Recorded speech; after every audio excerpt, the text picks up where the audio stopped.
The old ship drifted through space like a piece of broken metal. Its hull was scratched and dented from years of travel. The paint had faded long ago, and small holes dotted the surface where tiny rocks had hit it during its journey through the dark. Captain watched the human vessel on his viewing screen and laughed. His long purple fingers tapped against the metal arm of his command chair. Around him, other officers made clicking sounds with their throats. This was how his people showed they found something funny. "This is what we spent 3 days chasing?" asked. His voice was deep and rough like rocks grinding together, a floating piece of garbage.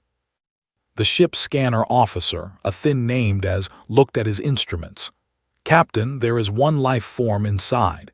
It appears to be human." His 4 eyes narrowed. Humans were new to this part of space. His people had only discovered them a few years ago. They were weak creatures who lived for less than 100 years. Most lived for at least 300 years. The idea that such short-lived beings could travel between stars seemed almost impossible. "Just one human?" asked. "Yes, Captain. The readings show it is very old for their species, maybe 70 or 80 of their years." The bridge crew made more clicking sounds. An old human would be even weaker than a young one. What could such a creature possibly be doing alone in space? "Bring the ship into our cargo bay," ordered. "Let us see what this ancient human has to offer us." The massive warship called the Stellar Dominion moved closer to the small human vessel. The warship was over 2 miles long and carried enough weapons to destroy a small moon. Next to it, the human ship looked like a toy. Large metal arms reached out from the ship and grabbed the human vessel. With a series of mechanical sounds, they pulled it into the cargo bay. The bay doors closed with a loud bang that echoed through the ship. And 6 of his soldiers went down to the cargo bay. They wore black armor that covered their purple skin. Energy weapons hung from their belts. Each stood nearly 8 feet tall and had 4 arms instead of 2. The human ship sat in the middle of the empty cargo bay. It was even smaller than it had looked on the viewing screen. The whole thing was only about 30 feet long. Could not understand how anyone could live inside such a tiny space for more than a few days. "Cut it open," he told his soldiers. They used laser cutting tools to make a hole in the side of the ship. Hot metal dripped to the floor as they worked. When they finished, one soldier looked inside. "There is a human in here, Captain," the soldier reported. "It is very old and appears to be sleeping."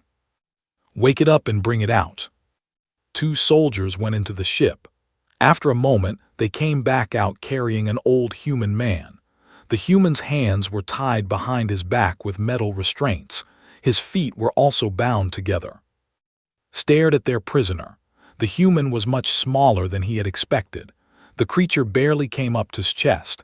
Its skin was wrinkled and marked with brown spots. Gray hair covered the top of its head and grew from its face. The human's clothes were simple and worn. "This is what humans look like when they get old?" asked with disgust. The human opened his eyes and looked around the cargo bay. His eyes were a strange blue color that had never seen before. They moved slowly from one to another, as if the old man was trying to remember where he was. "What is your name, human?" demanded. The old man's voice was quiet and shaky. "Why were you traveling alone in that pathetic ship?" Looked confused for a moment. I was going to visit my daughter. She lives on Europa Colony. It's my granddaughter's birthday next week." The soldiers made clicking sounds again. This old human was traveling across space just to attend a child's birthday party. How foolish could these creatures be? "What else was on your ship?" asked. "Just some presents for the children, and pictures of my late wife. She died 2 years ago." Felt disappointed. He had hoped to capture valuable information about human military forces or the locations of their colonies. Instead, he had caught a harmless old man carrying birthday presents. "Search the ship completely," he ordered his soldiers. "Find everything." while his men searched the human vessel, studied their prisoner more closely. Stood quietly, his shoulders bent forward like he was carrying a heavy weight. Sometimes he would look around with a confused expression, as if he had forgotten where he was. The soldiers found very little inside the ship. There were some wrapped boxes that contained toys and books. They found clothes and personal items. In one small room, they discovered hundreds of photographs showing humans of different ages. Many of the pictures showed the same woman with dark hair and kind eyes. "This must be the dead wife he mentioned," one soldier said, holding up a photograph. "Pathetic," said. "These humans form emotional attachments to each other. No wonder they are so weak." Heard this comment and looked up at. For just a moment, something different appeared in the old man's eyes. It was gone so quickly that almost thought he had imagined it. "Take the prisoner to detention cell 7, ordered. "We will question him properly later. Perhaps he knows something useful about human settlements, even if he appears to be a simple old fool." As the soldiers led away, watched the old human shuffle slowly across the cargo bay floor. The man moved like every step caused him pain. His gray hair was messy, and his clothes were wrinkled from sleeping in the small ship. "Captain," as said over the communication system, "Command wants to know what we found." "Tell them we captured one old human," replied. "He appears to be harmless, but we will question him about human colonies and defenses. If he proves useless, we can always sell him at the next slave market." Left the cargo bay and returned to the bridge. Behind him, his soldiers destroyed the human ship, cutting it apart for scrap metal. They threw photographs and personal belongings into the recycling systems. None of them noticed that the old human had been watching everything very carefully. They did not see how his eyes had memorized the layout of their ship, the number of soldiers, and the positions of security cameras. Shuffled along the corridors toward his prison cell, but his mind was working faster than it had in years. The detention cell was cold and dark. Sat on a hard metal bench that stuck out from the wall. His hands were still tied behind his back, and the metal restraints cut into his wrists. The cell had no windows, just 4 gray walls and a door with a small window in it. Every few hours, a guard would look through the window to check on him. Made sure to appear weak and confused whenever they looked. He would let his head hang down and sometimes mutter to himself about forgetting where he put his reading glasses. On the second day, they came for him. Commander entered the cell with 2 soldiers, was shorter than captain, but his 4 arms were covered in scars. His purple skin was darker than the others, almost black in some places. "Time for questions, old human," said in heavily accented English. The had learned human languages from captured computers and communication signals. They took to an interrogation room. The room had bright lights that hurt his eyes and a metal table in the center. They sat him in a chair and removed the restraints from his hands so he could move his arms, but they kept his feet tied. Rubbed his sore wrists and looked around the room with wide eyes, as if he had never seen anything like it before. In reality, he was noting the location of cameras, the thickness of the walls, and the type of locks on the door. "What is your name?" asked. "I already told the captain that." "What is your job among the humans?" Looked confused. "I'm retired. I used to fix machines in a factory. Now I just tend my garden and watch my." Made an annoyed clicking sound. "What machines did you fix?" "Oh, all kinds. Mostly the ones that made food packages. Very complicated work. You had to make sure the vegetables went into the right containers. Too many carrots in one package would make it too heavy." For the next hour, told long, rambling stories about vegetables and food packaging. He spoke slowly and sometimes stopped in the middle of sentences, as if he had forgotten what he was talking about. Soldiers shifted impatiently in their positions by the door. "Tell me about human military forces," demanded. "Military?" Looked even more confused. I don't know anything about that. I just grew vegetables. My tomatoes were the biggest in the colony, you know. The secret is good soil. My wife always said I talked to my plants too much, but they seem to like it. What about human ships? How many do they have? Ships, scratched his gray head. Well, there was the transport that took me to Europa Colony when I retired. Very nice ship. They served excellent soup in the dining area. Chicken noodle, I think it was. My late wife made better soup, though. She had a special recipe with herbs from our garden. Slammed one of his 4 hands on the metal table. The loud sound echoed through the room. Stop talking about food and your dead wife. Tell me about human weapons. Jumped at the loud noise and looked scared. Weapons?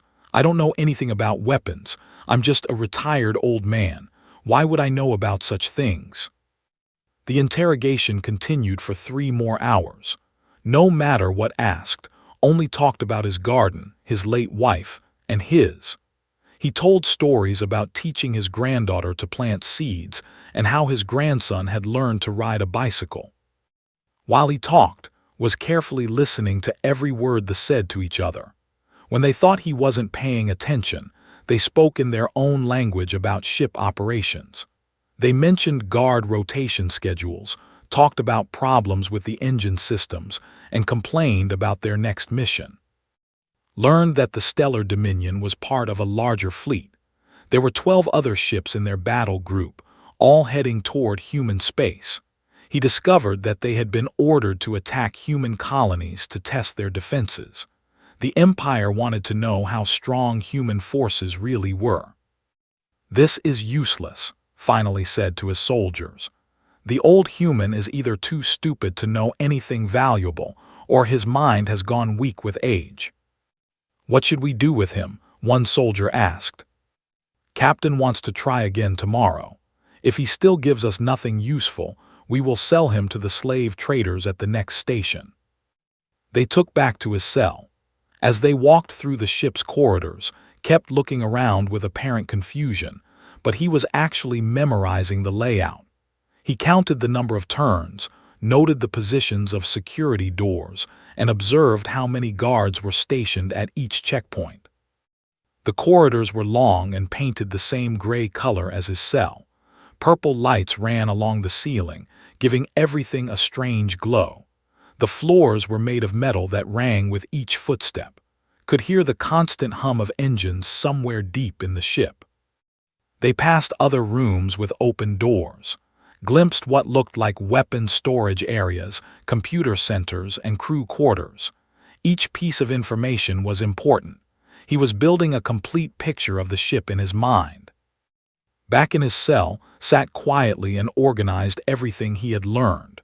The thought he was a harmless old fool, which was exactly what he wanted them to think. They had no idea that he was gathering intelligence about their ship, their mission, and their weaknesses. On the 3rd day, they brought him food. It was some kind of purple liquid that tasted terrible but drank it anyway. He needed to keep his strength up. A different guard delivered the meal this time, a young who looked nervous. "First time guarding prisoners?" asked in a friendly voice. The young guard looked surprised that the human had spoken to him. "Yes, most prisoners scream and try to fight. You are very calm for someone who will probably be sold as a slave." Nodded sadly. "At my age, what's the point of fighting? I just want to see my family again before I die." The guard looked almost sorry for him. "The commander says you know nothing useful about human defenses." I told them the truth. I just grew vegetables. I never hurt anyone in my whole life. After the guard left, continued his careful observations. He timed how long it took guards to walk from one end of the corridor to the other. He listened to the sounds of the ship and began to understand its daily rhythms. He learned when the crew changed shifts and when most of them would be sleeping. That evening, returned with more questions. This time he brought a device that looked like a metal helmet with wires hanging from it. "This machine can read your thoughts," lied. "If you do not tell us the truth, we will use it to force the information from your mind." Looked terrified of the device. Please don't hurt me. I've told you everything I know. I was just a simple farmer. My biggest worry was keeping bugs off my tomato plants. Studied the old human's face, looking for signs of deception. All he saw was fear and confusion in its blue eyes. The human's hands were shaking, and his voice trembled when he spoke. You are either the most innocent human in existence or the most skilled liar, said finally. Either way, you are useless to us. As they returned to his cell for the night, they passed a group of officers discussing their mission. Heard one of them mention Europa Colony by name. His heart began to beat faster, but he kept his expression blank. The attack on Europa Colony is scheduled for tomorrow, one officer was saying. Command wants to test human response times to a direct assault on a civilian target. Felt ice form in his stomach, but he continued shuffling along like a confused old man. Inside his mind, however, something had just changed forever. Sat in his cold cell, staring at the gray wall. His mind raced with everything he had heard about the planned attack on Europa Colony. His daughter Sarah lived there. His son-in-law. His two, they had no idea what was coming. The ship's engines hummed louder now and could feel slight vibrations through the floor. The stellar dominion was changing course, probably moving toward human space. He had to find a way to warn someone, but they watched him too closely. Hours passed, counted each minute, knowing that every moment brought the attack closer. He tried to think of options, but there seemed to be no way out. The cell door was locked electronically. The walls were solid metal. Even if he could escape the cell, he was surrounded by hundreds of enemy soldiers on a ship traveling faster than light. On the morning of the fourth day, excitement filled the ship.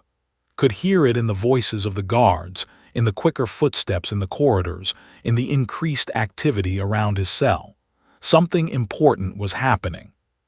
Commander appeared at his cell door with a wide grin on his purple face. Behind him stood Captain and several other officers.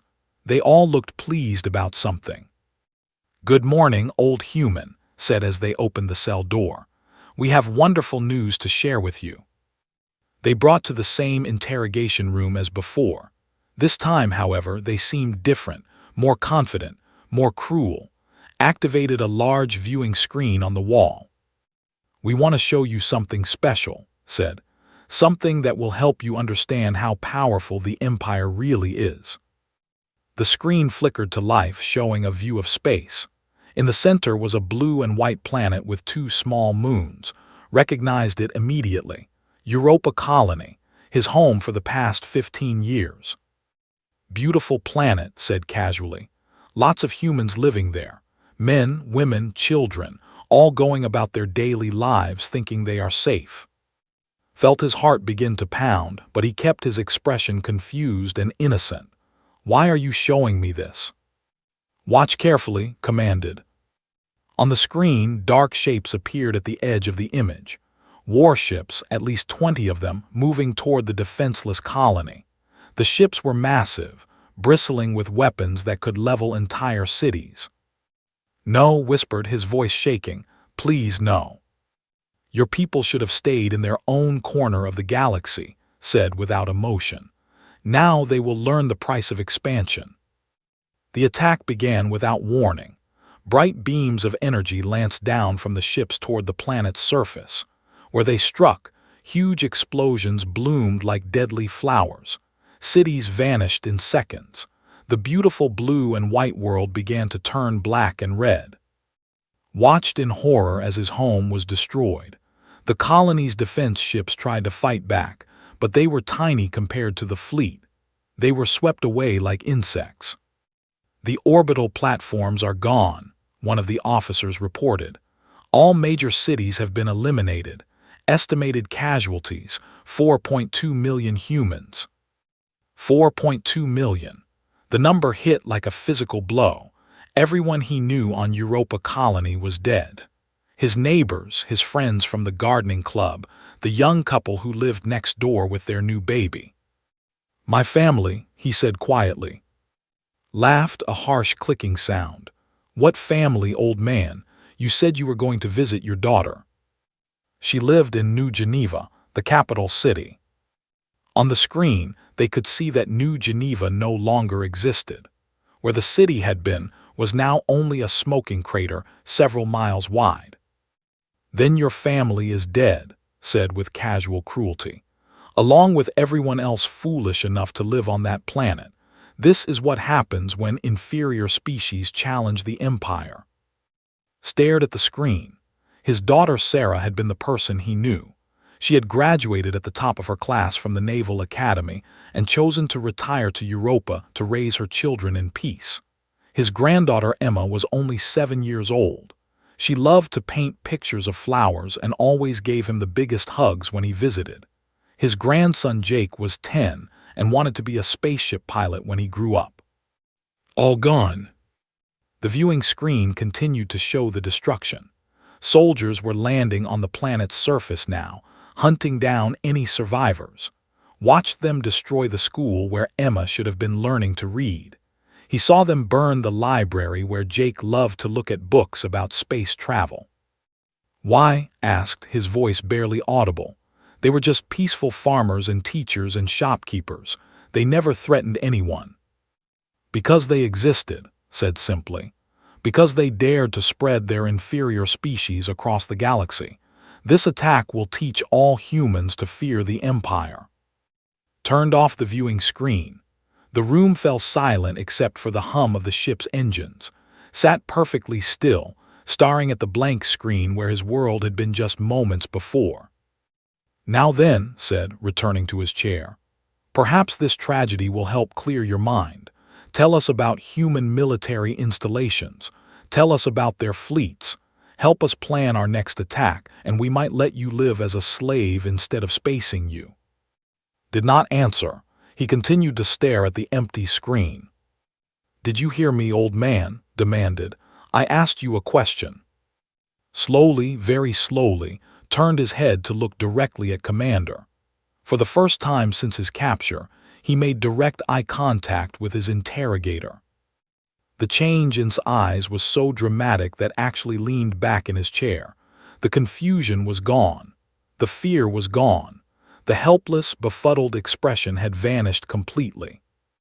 What remained was something cold and calculating, and utterly terrifying. You made a mistake, said quietly. His voice was no longer shaky or weak. It carried the unmistakable tone of command, of someone accustomed to being obeyed without question. The officers exchanged uncertain glances. This did not sound like the same broken old man they had been questioning. Stood up from his chair. He stood straight now, his shoulders back, his head high. Somehow he seemed taller, more imposing, despite being surrounded by aliens who towered over him. You should have left my family alone, he continued, his blue eyes never leaving his face. Sit down, ordered, but his voice lacked its usual confidence. Ignored him completely. He walked slowly around the interrogation table, his hands clasped behind his back. His movements were no longer those of a confused elderly man. They were precise, controlled, military. For 3 days you have mocked me, said conversationally. You have called me weak, stupid, worthless. You have laughed at my species and dismissed our capabilities. He stopped directly in front of. The commander was still seated, which meant was looking down at him for the first time. You have made assumptions about what I am based on my appearance. You saw an old man and assumed I was helpless. You saw gray hair and wrinkles and concluded I was no threat. Leaned forward slightly. When he spoke again, his voice was barely above a whisper, but every word carried like a hammer blow. I am Grand Admiral of the Human Colonial Defense Force, retired. I planned the campaign. I designed the defensive strategies for the Outer Rim colonies. For 40 years, I have studied warfare among the stars. The room was dead silent. Even the ship's engine seemed quieter. And you, continued, straightening up again, have just given me a perfect reason to come out of retirement. He looked around the room at each of the officers, memorizing their faces. I demand satisfaction for the murder of my family. I demand justice for the slaughter of innocents, by the laws of war and the codes of honor that govern civilized species everywhere." Paused, and when he spoke again, his voice filled the entire room with quiet authority. "I demand war." The silence in the interrogation room stretched like a tight wire. Commander stared at the human standing before him, trying to understand what had just happened. Moments ago, this had been a confused old man who rambled about vegetables. Now something entirely different stood in his place. Captain was the first to recover. He drew his energy weapon and pointed it at. "Sit down immediately, human, or I will kill you where you stand." Turn to look at with calm, steady eyes. "You could do that, Captain. But first, let me tell you what I learned during our pleasant conversations over the past 3 days." Without waiting for permission, began to speak in the precise, clipped tones of a military briefing. "The Stellar Dominion is a Devastator-class dreadnought, approximately 2.1 miles in length. Current crew complement, 2,347. You are operating with reduced shields because of a malfunction in Generator 7 that your engineers haven't been able to fix." His 4 eyes widened. That information was classified. "Your weapons array includes 48 primary particle beam cannons, but 6 of them are offline for maintenance. Your missile tubes are fully loaded, but you're running low on the special fuel cells they require. You have enough for perhaps 2 major battles before resupply." Stood up abruptly. "How could you possibly know any of that?" Smiled, but it was not a kind expression. "Because for 3 days you treated me like a harmless old fool. You spoke freely in front of me. You discussed ship operations, crew problems, and mission details as if I couldn't understand a word you were saying." He began walking slowly around the room again, still with his hands behind his back. "Your guard rotations follow a predictable pattern. You change shifts every 8 hours, with a 15-minute gap when the corridors are less protected. Your security cameras have blind spots near the maintenance hatches. Your computer systems use standard Imperial encryption, which human intelligence broke 2 years ago." "Impossible," said, but his voice shook slightly. "Your engine room is located on Deck 12, Section 7. The main computer core is on Deck 15. Your communication array can be accessed through a maintenance tunnel on Deck 9. Shall I continue?" Stopped walking and faced the group of officers. "You also told me, quite helpfully, that this ship is part of a battle group containing 12 other vessels. You mentioned that Admiral Al is commanding the group from the flagship Void Crusher. You're planning to attack the human colonies of 442B and after you finish with Europa." His purple skin had turned almost white. "We never said any of those things in front of you. You said all of those things in your own language, assuming I couldn't understand. What you didn't know is that human intelligence has been studying communications for years. I speak your language fluently." The room fell silent again as the implication sank in. Continued speaking, his voice growing colder with each word. "But the most important thing I learned was about your ship's internal communication system. Every conversation in this room has been recorded by your own security devices. Every detail about your fleet positions, your battle plans, and your military capabilities has been documented." "So what?" demanded. "Those recordings are stored in our secure computer systems. You'll never access them." Smile grew wider. "Captain, do you remember when you captured my ship? Do you remember what your soldiers found inside? Nothing of value, personal belongings, children's toys. Did they look carefully at the children's toys? Did they examine what appeared to be a simple music box meant for my granddaughter's birthday?" For the first time, genuine fear appeared on his face. "That music box contained a quantum entanglement communicator," explained. "The most advanced piece of technology in human space. It's been transmitting continuously since the moment you brought my ship aboard." grabbed by the shoulders with two of his 4 hands. "You're lying. Our sensors would have detected any transmission. Quantum entanglement doesn't work like normal radio signals. It creates an instant connection between 2 points in space, regardless of distance. Your sensors can't detect it because technically nothing is being transmitted. Information simply exists in 2 places at once." Gently removed hands from his shoulders. Despite being much smaller than he moved with such confidence that actually stepped back. "For 3 days, everything you've said and done has been sent directly to Human Naval Command. They know about your fleet positions. They know about your planned attacks. They know exactly how many ships you have and what weapons you're carrying." Activated his communication device. "Security to Interrogation Room 4. Emergency protocols." "I wouldn't do that if I were you," said calmly. "Why not?" "Because I haven't told you the best part yet." Before any of them could react, moved with surprising speed for someone his age, he reached into his mouth and pulled out what looked like a small silver tooth. He pressed it against his palm, and it began to glow with a faint blue light. "Neural Command Interface," explained. "Standard equipment for senior human military officers. It's been recording everything I've learned about your ship and transmitting it through the quantum link." Alarms began sounding throughout the ship. Red lights flashed in the corridors outside the interrogation room. An automated voice announced in the language, "Security breach detected. Unknown signals originating from detention level." Spoke rapidly into his communicator. "Jam all frequencies. Cut power to the detention level. Find that transmitter and destroy it." "Too late," said. "The data transfer is already complete. Human Command now has complete technical specifications for your ship and your entire fleet." The door to the interrogation room burst open. 8 heavily armed soldiers rushed in, their weapons trained on.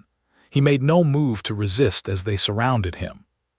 "You are either the most clever human we've ever encountered, or you're completely insane," said. "Perhaps both," replied. "But I am definitely not the helpless old fool you thought you had captured." Captain was shouting orders to his crew over the communication system. "I want that ship torn apart piece by piece. Find every piece of human technology aboard this vessel. Check the cargo bay for any devices we might have missed." "Captain," came a voice over the communicator, "we've found something. The human ship contained more than we originally thought. There was a hidden compartment behind the engine housing." "What was in it?" "Military equipment, sir. Classified documents. What appears to be complete intelligence files on our border defenses." Chuckled softly. "Did you really think a retired admiral would travel to his grandchild's birthday party without proper security clearances? Those files contain everything human intelligence has learned about the Empire over the past 5 years." Turned to face again, his 4 hands were clenched into fists. "What have you done?" "I've given my people the tools they need to defend themselves," said simply. "And I've given them something even more valuable." "What?" Looked directly into his eyes. When he spoke, his voice carried the weight of absolute certainty. "I've given them a reason to fight." The ship shuddered around them as the engines changed their rhythm. Someone on the bridge was altering their course, probably trying to escape human space as quickly as possible. "Take him to maximum security detention," ordered. "Full restraints, no contact with anyone." As the soldiers prepared to lead him away, spoke one last time. "Captain, you should know something else. Human ships are faster than yours, they're more maneuverable than yours, and human crews have something your people lack." "What's that?" "When you kill our families," said quietly, "we don't just get angry, we get creative." The alarms continued to sound as they dragged from the room, but for the first time since his capture, he was smiling. The maximum security cell was smaller and darker than his previous prison. They had strapped him to a metal table with thick restraints around his arms, legs, and chest. He could barely move, but he didn't need to move. He just needed to wait. Around him, the stellar dominion was in chaos.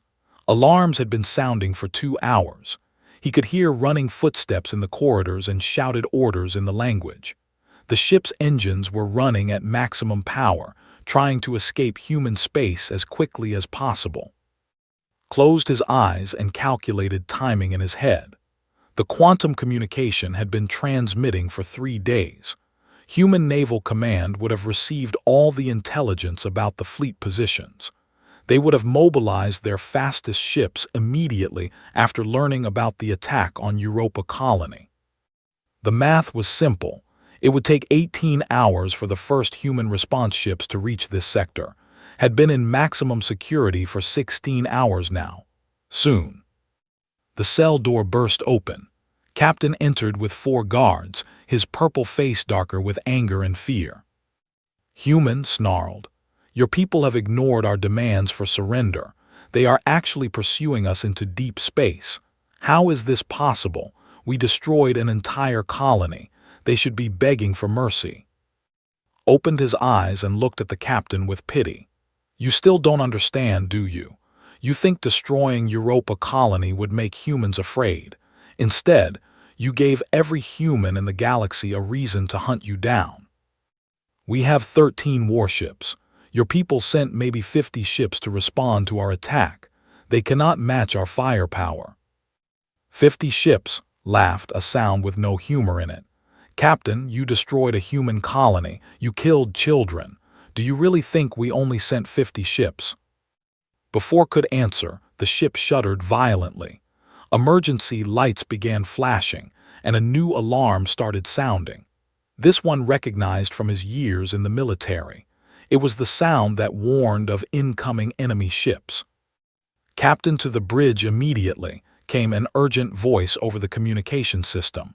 We have a problem. Ran from the cell, leaving alone with the guards. Smiled and settled back to wait for the inevitable. 20 minutes later, the ship shuddered again, much harder this time. The lights flickered and could hear the unmistakable sound of weapons fire hitting the hull. The battle had begun. Through the ship's communication system, he could hear panicked reports from the bridge. Captain, we count over 300 human ships approaching from multiple vectors. 300, that's impossible. Sir, they appear to be ships from multiple colonies. We're seeing vessels from the Defense Force, the Colonial Navy, ships from the Outer Rim territories, even civilian cargo vessels that have been armed with military weapons. Nodded to himself. When humans were threatened, they didn't just send their military. Entire colonies would volunteer their ships and crews for the fight. Merchant captains would mount weapons on their cargo haulers. Miners would turn their industrial ships into improvised warships. Captain, came another voice, this one filled with terror. The lead human ship is broadcasting a message for the Stellar Dominion specifically. What does it say? They want to speak to whoever is holding Admiral prisoner. Even through the metal walls of his cell, could hear the silence on the bridge. They were finally beginning to understand what they had done. Admiral's voice came over the intercom to Cell. You told us you were a retired vegetable farmer. I told you what I needed you to believe, replied. Now you get to meet my replacement. The ship shook again as more weapons fire hit the hull. Could hear the sounds of the crew running to battle stations. Through the wall, he heard someone shouting that the shields were down to 60% power. Put me through to the human fleet, ordered. Moments later, a new voice came over the communication system. It was a woman's voice, speaking with the same tone of absolute authority that had used in the interrogation room. This is Admiral Sarah of the Human Colonial Defense Force, commanding the 1st Combined Fleet. You are holding my father prisoner aboard your ship. You will surrender immediately and prepare to be boarded. Smiled. Sarah had always been the of his children. He had taught her everything he knew about military strategy, and she had surpassed him years ago. They had no idea what they were facing. "We will not surrender," broadcast back. "We are a battle group. You cannot match our firepower." Sarah's response was ice cold. "You murdered 4.2 million human civilians yesterday. You destroyed schools, hospitals, and homes. You killed children while they slept. Surrender is no longer an option." The ship rocked violently as multiple weapons struck it simultaneously. The lights went out completely for several seconds before emergency power restored dim illumination. Through the walls, could hear the sound of explosions and emergency crews running to contain hull breaches. "Human fleet's voice was desperate now. "We can negotiate. We can offer prisoner exchanges. The only thing we're interested in is recovering my father and eliminating the threat you represent to human space." More weapons fire hit the ship. This time, heard the distinctive sound of hull plating being torn away. They were learning what happened when humans stopped trying to be diplomatic. "Sir," came a panicked voice from the bridge. "Our weapons are having minimal effect on the human ships. Their armor is stronger than our intelligence reports indicated, and they're using tactics we've never seen before." Knew what tactics Sarah would be using. Humans had studied every battle they had ever fought. They knew exactly how the aliens expected enemies to behave. So naturally, Sarah would be doing something completely different. Human ships were smaller and faster than vessels. They would be attacking from unexpected angles, using their speed to avoid the heavy weapons while targeting weak points with surgical precision. The aliens had probably never faced enemies who refused to fight by conventional rules. Admiral's voice over the intercom was no longer commanding but pleading. "Call off your fleet. We can discuss terms." "You had your chance for terms 3 days ago," Sarah's voice replied, "before you decided to murder innocents. Now the only term we're offering is unconditional surrender." The ship shuddered again, and this time heard the sound of atmosphere escaping through damaged hull sections. Emergency bulkheads slammed shut throughout the ship, sealing off damaged areas. The stellar dominion was dying around them. Through his cell wall, could hear crew members abandoning their posts. Some were trying to reach escape pods. Others were simply running in panic through the corridors. The disciplined military force had become a mob of frightened aliens trying to save themselves. "All human ships," Sarah's voice came over the communication system again. "We have located my father's position aboard the enemy vessel. Concentrate fire on sections 7 through 12. Avoid section 15. Was impressed. Somehow Sarah had analyzed the ship's structure and determined exactly where the detention cells were located. She was systematically destroying everything else while keeping him safe. The cell door opened again. This time it was, his purple face streaked with blood from a head wound. "Get up, human. You're coming with me." "Are you planning to use me as a hostage?" asked calmly. "If necessary." Release the restraints holding to the table. Sat up slowly, pretending to be weaker than he was. As reached for his arm, moved. Despite his age, the old admiral still remembered his combat training. He grabbed his injured arm and twisted. The screamed and dropped his weapon, caught the energy pistol before it hit the floor. "You should have just left me alone with my vegetables," said, pointing the weapon at his former captor. He walked out of the cell and into the corridor. Around him, the ship was falling apart. Lights flickered, smoke filled the air, and the constant sound of weapons fire echoed through the hull. Emergency crews ran past him without even noticing the escaped prisoner. Made his way through the ship, following routes he had memorized during his capture. He reached the main corridor just as a section of the outer hull exploded inward. Through the gap, he could see the black of space and the bright lights of human warships. "Dad," Sarah's voice came over a portable communicator one of the human soldiers was carrying. "Dad, can you hear me?" Picked up the communicator. "I'm here, Sarah." Stay where you are, we're coming aboard. No need, replied, looking around at the chaos surrounding him. I think I can find my own way out. The stellar dominion shook one final time, then went silent as its engines died.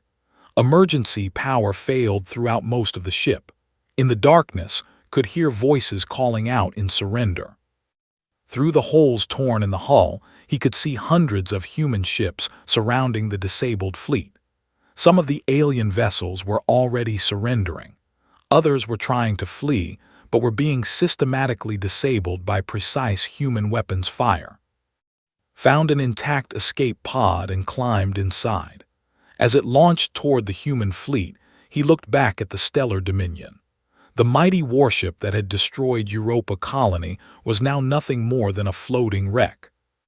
An hour later, stood on the bridge of the human flagship Retribution, looking out at the remnants of the battle group. 12 alien ships had surrendered. One had been completely destroyed when it tried to ram a human cruiser. Sarah stood beside him, wearing the uniform of an admiral. She had grown up while he was retired, but she still gave him the same fierce hugs she had as a child. The surviving are asking what we plan to do with them, she reported. Considered the question carefully. Around them, holographic displays showed human colonies across the galaxy mobilizing for war. The attack on Europa Colony had united humanity in a way nothing else could have. Tell them, said finally, that they're about to learn why you never threaten human families. He looked out at the stars where more human fleets were assembling. The Empire had wanted to test human resolve by destroying a peaceful colony. Instead, they had awakened something they were completely unprepared to face. The war they wanted so badly, continued, is about to begin, but it won't end the way they expected. In the distance, more human ships continued to arrive from every corner of human space. They came not as conquerors, but as protectors. They came to ensure that what happened to Europa Colony would never happen again. The Empire had discovered that humanity's greatest weapon wasn't their technology or their numbers. It was that they never forgot their dead, never forgave those who harmed innocents, and never stopped fighting for their own.